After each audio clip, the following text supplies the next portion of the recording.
নমস্কার বন্ধুরা, আমি বনশ্রী আর আপনারা দেখছেন বনশ্রী রন্ধনালয়। বনশ্রী রন্ধনালয়ে আপনাদের সবাইকে স্বাগত জানিয়ে আজ আবার একটি নতুন পর্ব শুরু করতে চলেছি। তো চলুন দেখে নেওয়া যাক আজ কি রেসিপি বানাতে যাচ্ছি। আজ বানাবো আলুর চিপস। দেখতেই পাচ্ছেন লেজের আকারে আলুগুলো আমি কেমনভাবে চিপস বানিয়েছি, আর একটা ভেঙেও দেখিয়ে দিচ্ছি। দেখুন কত সুন্দর মুচমুচে হয়েছে। এই যে একদম মুচমুচে লেজের আকারে আলুর চিপস বানিয়েছি। সেটা কিভাবে বানালাম প্রথম থেকে শেষ পর্যন্ত দেখতে থাকুন, আশা করি বুঝতে পারবেন। তো এখানে আমি কয়েকটা আলু ছুলে নিয়েছি, আর এই স্লাইজারটা নিয়ে নিয়েছি। এই স্লাইজারের মাধ্যমে আমি আলুগুলো কিভাবে কেটে নিচ্ছি দেখিয়ে দিচ্ছি। দেখুন এই যে আলুগুলো এইভাবে কেটে নিচ্ছি। আমি পেছন দিকটা দেখিয়ে দিলাম প্রথমেই, আলুগুলো কেটে কেটে পড়ছে সেটা আমি দেখিয়ে দিচ্ছি। তারপরে আবার পরে আমি সামনের দিকে কিভাবে কাটছি সেটাও দেখিয়ে দিচ্ছি। আগে এইভাবে দেখে নিন, এই যে এইভাবে আমি আলুগুলো কেটে নিচ্ছি। পুরো লেজের মতো দেখতে হয়েছিল।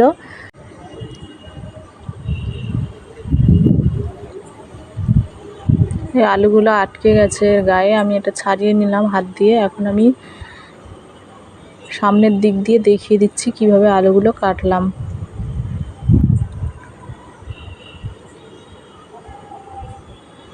এই যে আলুটা এরকমভাবে ধরে শক্ত করে চেপে ওপর থেকে এরকমভাবে টেনে নিচ পর্যন্ত নামাতে হবে, তাহলেই আলুটা ওইভাবে কেটে যাবে। আর যদি ওপর থেকে একদম টেনে না নিয়ে আসা হয় তাহলে আলুটা ভাজার আলুর মতো কাটা হবে, এটা লেজের আকারে হবে না। এরকমভাবে চেপে ওপর থেকে টেনে শক্ত করে নামাতে হবে, তাহলেই আলুটা এইভাবে কেটে বেরোবে। আর একদম সোজাভাবে ধরে রাখতে হবে, বেঁকালে কিন্তু ডিজাইনটা অন্যরকম হয়ে যাবে। আলুটা যেভাবে কাটছে সেইভাবেই কেটে কেটে নিতে হবে।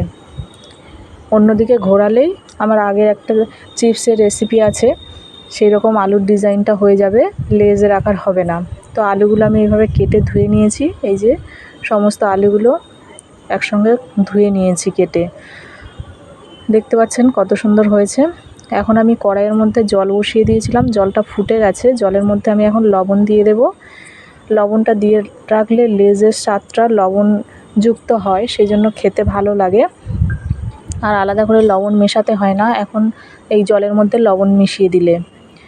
এবার আমি যে আলুগুলো কেটে ধুয়ে রেখেছিলাম সেই আলুগুলো গরম জলের মধ্যে দিয়ে দেব।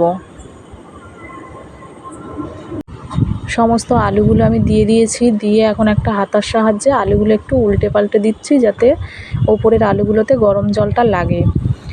তো ওইভাবে আমি 1 মিনিট মতো রেখে দিয়েছিলাম। এখন এই একটা ঝাঁঝরি গামলা নিয়ে নিয়েছি, আর এর তলায় একটা পাত্র দিয়ে দিয়েছি। দিয়ে আমি ওই গরম জলটা ঢেলে দিলাম আলু সমেত। এবার আলুটার জল ছেঁকে যাবে, আর আলুগুলো ওপরে এইভাবে থাকবে। একটুখানি ঠান্ডা করে নেব কিছুক্ষণ, তারপর আমি রোদ্রে চলে যাব। একটা কাপড় পেতে নিয়েছি, আর এই যে আলুগুলো নিয়ে চলে এসেছি।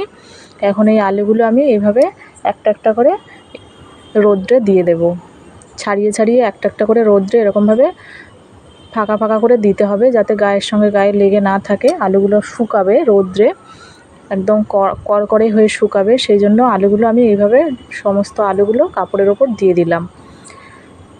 এগুলো রোদ্রে এখন শুকাতে থাকুক, তারপর শুকিয়ে গেলে আমি দেখিয়ে দিচ্ছি।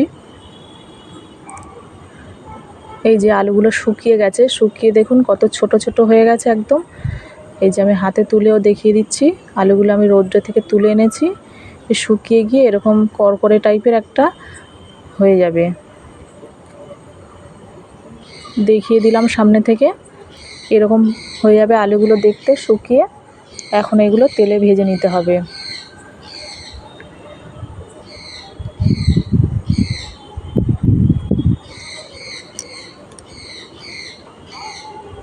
আমি প্রথমে দুটো আলু দিয়ে দেখে নিচ্ছি তেলটা গরম হয়েছে নাকি। তেলটা গরম হয়ে গেছে, ভাজা যাবে। এখন আমি 2-4টে করে ওই শুকনো আলুগুলো দিয়ে ভেজে নেব। ভেজে নিলেই দেখুন কি সুন্দর লেজের মতো দেখতে হয়েছে, আর খেতেও খুবই সুস্বাদু হয়েছে, মুচমুচে একদম। এরকমভাবে বাড়িতে বানিয়ে নিতে পারেন। বাচ্চাদের বায়না মেটানোর জন্য বাড়িতে এরকমভাবে বানিয়ে দেওয়া যেতে পারে লেজ হিসাবে। আর রেসিপিটা যদি ভালো লেগে থাকে একটা লাইক শেয়ার কমেন্ট করে দেওয়ার অনুরোধ রইল। আর যে সমস্ত বন্ধুরা আমার চ্যানেলে নতুন তাদেরকে অনুরোধ করব যে চ্যানেলটা একবার সাবস্ক্রাইব করে রাখবেন, আর পাশে থাকা বেল আইকনটিও প্রেস করে দেবেন, যাতে আমার চ্যানেলের নতুন নতুন রান্নার নোটিফিকেশান সবার আগে আপনাদের কাছে পৌঁছে যায়। আলুর চিপস, লেজের আকারে আলুর চিপস আর কি, সেগুলো আমি সব ভেজে নিলাম। আর আজকের রেসিপি আমার এই পর্যন্ত। দেখা হচ্ছে পরবর্তী আরেকটি নতুন রেসিপিতে। ততক্ষণের জন্য সবাই ভালো থাকবেন, সুস্থ থাকবেন। আর আমি আরেকটা ভেঙেও দেখিয়ে দিচ্ছি।